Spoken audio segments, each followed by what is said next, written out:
nouvelle série X Factor pour le mois d'août chez Marvel. Bienvenue dans l'Actu Comics, votre émission qui vous donne toutes les dernières actus de la planète comics, que ce soit aux États-Unis, en France, sur le marché américain, le marché français, même sur le marché italien et espagnol de temps en temps.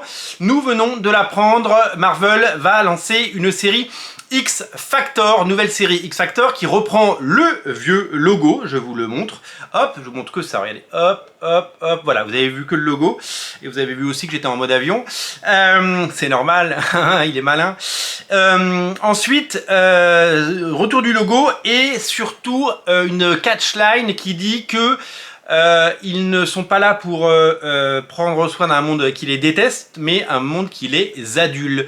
Et oui, l'histoire va se passer après Krakoa, parce que toutes les histoires se passent après Krakoa, et les États-Unis vont s'équiper d'une force d'intervention mutante, d'une équipe gouvernementale. Tiens, ça vous dit quelque chose? Ben oui, X-Force était déjà une équipe gouvernementale. Pourquoi ils font ça?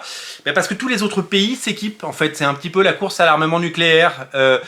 Krakoa n'est plus, mais la menace mutante est toujours là, et donc du coup les États embauchent des mutants pour se défendre, et les États-Unis décident de créer une équipe. Cette équipe, la voici, hop, la voici, cette équipe avec Havok qui revient, Angel qui fera partie de l'équipe, mais aussi Feral de X-Force qui revient sur le devant de la scène.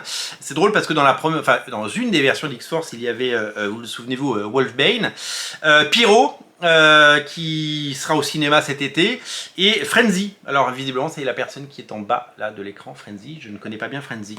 Je suis un vieux moi, hein, je commence à être un peu largué sur les personnages. Donc ça peut être intéressant, d'autant que c'est Mark Russell qui écrit.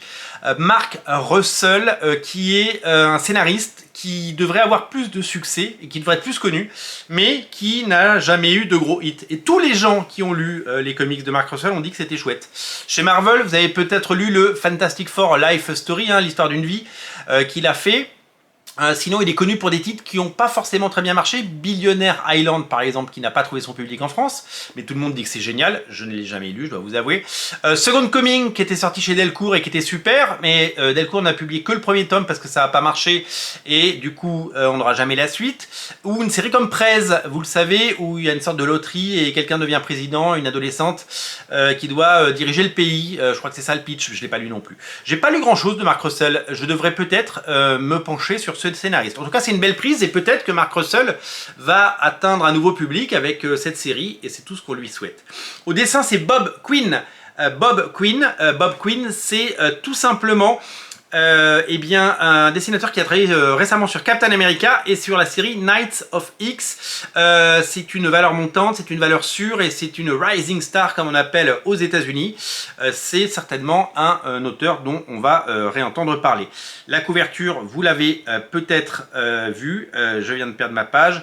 La couverture, elle est signée par monsieur Greg Land, qui a dessiné les X-Men pendant longtemps et qui est chez Marvel depuis une vingtaine d'années. Il a à peu près tout dessiné, je devrais dire tout décalqué, puisque c'est un peu la marque de fabrique de cet auteur. Donc voilà, donc ça c'est pour la série X Factor. On devrait très prochainement avoir des informations sur la nouvelle série Wolverine.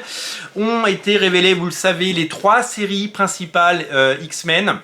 La série X-Men qui commence en juin, déjà ça va arriver très vite. C'est juin ou juillet? Enfin bon, en tout cas ça arrive.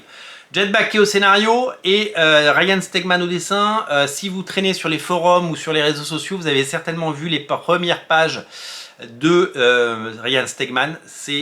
J'adore ce que je vois, c'est exceptionnel. Et cette semaine ont été dévoilées les premières pages de David Marquez sur la série Uncanny X-Men scénarisée par Gail Simone, et alors là on est encore plus dans quelque chose de taré. David Marquez a encore poussé son niveau, il s'est encore amélioré, il est devenu fou, il est devenu intelligent, il est devenu génial, il est devenu très doué. C'est un dessinateur hors pair, hors norme, et donc ça va être magnifique. Donc les 2 séries principales X-Men risquent d'être absolument magnifiques. Fic, il y a d'autres séries qui arrivent, vous le savez, Exceptional X-Men, NYX, une série sur Phoenix également est prévenue, plein de séries X-Men. Je ne pense pas que je vais tout lire, parce que d'abord, impossible de tout prendre, surtout à 5 $ l'épisode. Par contre, les séries X-Men principales, je vais certainement m'y pencher. Je ne peux pas vous garantir que je vais lire X-Factor, peut-être plus tard, quand ce sera collecté en volume. Why not, l'histoire le dira. En tout cas, réjouissons-nous, puisque les X-Men sont de retour au premier plan et que tout ça est très enthousiasmant. Merci de regarder ces émissions. N'oubliez pas de soutenir le Panthéon, ma bande dessinée sur Ulule. Plus que 12 jours pour eh bien, rejoindre cette grande aventure qui a déjà réuni plus de 1000 contributeurs. Merci à vous, merci à tous et on se reparle très très vite. Salut!